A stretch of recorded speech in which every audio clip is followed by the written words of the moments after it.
Hey guys, and thanks for joining us. You're watching In the Know. I'm Janaki. And I'm Carly. This afternoon we've got a great lineup for you. Here's a little taste of what to expect.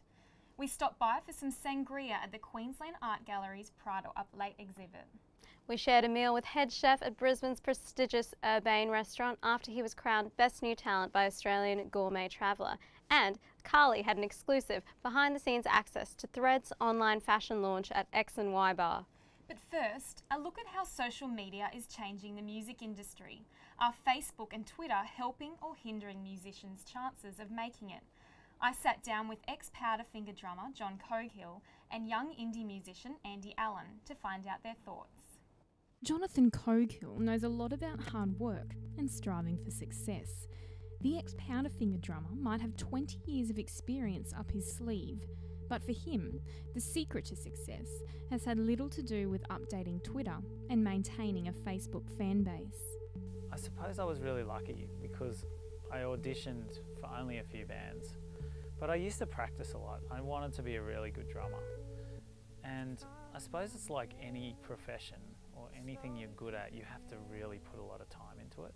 When we started, it was the whole package. You sell CDs, you play big gigs. I think there's a lot more outlets now for bands. Stephen Green from music marketing and PR agency SGC Media agrees with Coghill.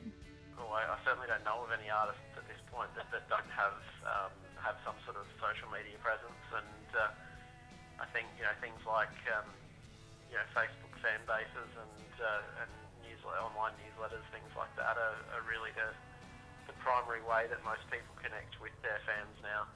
And social media makes it easier for people to see the spectrum of how many people are out there making music. But if you don't have a good song, it doesn't matter. Some musicians use social media as their main self-promotion tool. Just take 17-year-old indie musician Andy Allen. He's just released a self-funded EP and is doing all he can to maintain a loyal fan base by playing at grassroots festivals and keeping up with online trends. That's all it is now, really, these days. No one will really buy out and go and buy a hard copy of your EP. They'll buy it on the internet, on iTunes, through Facebook, and that's the most important thing. Social networking sites like Twitter and all of them things are really key part of it. With my Facebook page, I've eventually got 1,600 likes, and I'm just trying to not let that go down and push it, and it's very hard to break into, but it's very important to the music industry. Not everyone. Now let's head over to Urbane, where I spoke to head chef Alejandro Cancino about his recent award. At just 28 years old, Alejandro Cancino is head chef at the chic Urbane restaurant and is this year's recipient of the Australian Gourmet Traveller's Best New Talent Award. From Urbane, Alejandro Cancino. Was in 9th month. Cancino was born and raised in Argentina. As a boy, he always appreciated good food. However, his family had no interest in cooking, leaving him to get creative in the kitchen. I think slowly I start getting my stuff for myself, like salads for myself, or even cook for my family, and try to do it as nice as possible. And then one day I find out that you can study to become a chef, and I was like, oh, good. Alejandro's interest in becoming a chef took him to the Battelle School of Cookery in southern France to study. From there, he has worked in kitchens in Spain, Japan, and England. With an impressive resume like this, it's no wonder the Australian Gourmet Traveller describes Cancino's cooking as artfully plated food that engages, makes you grin, think, and wonder. It makes me feel appreciated, like people appreciate what I'm doing, and I think, but on the day-to-day, nothing changed. You have to come, work, and what it matters to me is what happens in the kitchen. The people who, the team. So that's for me the most important thing. That I'm happy every day, with what I'm doing. After the break, Carly goes behind the scenes at X&Y Bar. Stay with us. This is my steak and cheese sub, and it's been made the way I like it, which means not by halves. So it's a Subway foot-long sub. See all this salady stuff here? That's girlfriend approved. And taste? Ah, mate, words fail me. Especially with my old English cheese and chipotle sauce combo. I even lashed out and got a bit of bacon. Awesome. Thank you very much. Might even have another one for dinner.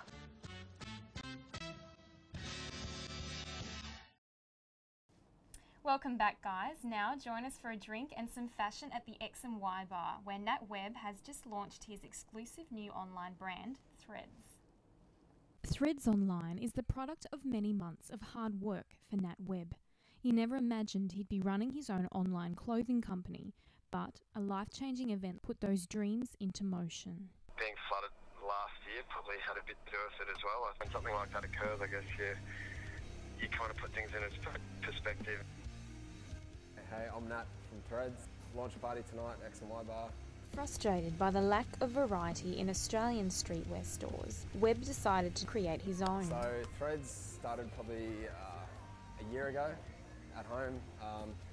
I just got sick of paying exorbitant amounts of money for postage overseas. I used to buy everything overseas because it's just the clothing within Australia is pretty vague and it's just the same stuff. You've always got the same surf brand.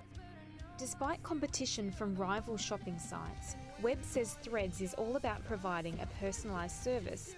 Threads aims to shatter the monotony of all the storefront stereotypes by offering unique clothing within Australia, trying to support local Australian labels, as well as stocking some of the most exclusive brands within US, UK or anywhere in Europe. So, trying to support anyone within kind of that streetwear industry. All artists that are playing tonight, you've got the Fundamental Elements, the Sweet Apes from Sydney who are getting a lot of airtime on the Jays, and also Hands Down, who's a Melbourne DJ.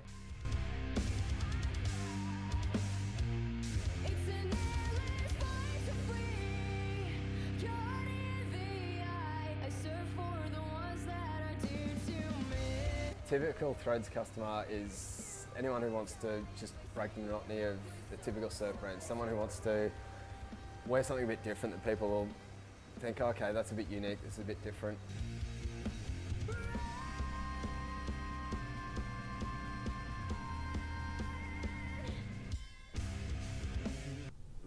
Mars, Roman god of war, the seductive Marchioness of Monetal, and Philip II, King of the Spanish Empire. These are just a few of the portraits that belong to the extensive collection that is the Portrait of Spain exhibit, Masterpieces from the Prado. This is the first time this exhibit is being shown in the Southern Hemisphere. Who better to host this exhibition than the Queensland Art Gallery? We chatted to Sally Foster, assistant curator at the Art Gallery, about some of the well-known artists featured in the exhibition. We look, the Velázquez and the El Gracos are probably my favourite in the exhibition, and the beautiful painting of the Infanta Eugenia, and which you see in the second room in the exhibition. It's a very austere painting, and but very loaded with imagery, loaded with iconography that really demonstrates the power of the Spanish court at the period. The Australian public will be taken back in time to the Spanish Golden Age, where art flourished. They will see religious scenes depicting Christ and angels, aristocrats and warriors, and members of the royal family. The wonderful portrait of Charles IV, and also a beautiful painting of Charles IV's son, Balthazar, a young boy who was employed by the court to be his companion. And it's a really extraordinary, he's a dwarf, it's a really extraordinary, very sort of compassionate painting. We're very lucky to have that one in the exhibition too. If the public visit the gallery on a Friday night, they can experience Prado Up Late, a concept designed by the gallery to give lovers of art the true Spanish experience. The public can indulge their taste buds with some sangria and paella, while enjoying the very best of Spanish art. Beautifully curated exhibition, so it's very succinctly, very intelligently laid out. They're wonderful paintings. They're not they're not, the curator isn't compromised on the quality of the works, so they're extraordinarily fine examples. They're really wonderful works of art, and it's really, you know, it really tells a story of art in Spain. So from beginning to end, you really get a sense of how it moved through the years. Now, you've probably noticed a fair bit of action happening around Southbank and New Farm recently. Well, that was Brisbane Festival. I was there as La Soiree stunned and aroused audiences with their daring cabaret act. Trust me, this is not a show you want to be seeing with your parents. The highlights of the show for me personally have to be Nat Cooper, who deceives the audience as a bumbling clown on roller skates, but before you know it, he has pulled out swords and begins to juggle. What this clown does next, you will never see coming. Then there's Amy G, whose comedy act will leave you gasping for air, and what she can do with a kazoo, well, it needs to be seen to be believed. The naughty Ursula Martinez will leave the ladies shocked and the men wanting more with her striptease and disappearing handkerchief. Now to my favourite part, the shirtless male acrobats. From the two English gents who had their audiences captivated with their feats of strength, flexibility, balance and coordination, David O'Meara had every woman eating out of the palm of his hand with his acrobatic performance involving ropes, a bathtub and a very slick pair of black jeans. Overall, La Soiree is a must-see for everyone who wishes to be transported to a place where sex, quirky characters and chiseled acrobats roam free. I got to see the Israeli dance company's acclaimed show, Manna, perform for the first time in Australia. All I can say is I've never seen anything like it. Staged at Brisbane's iconic Powerhouse Museum, Manna was enthralling from start to finish.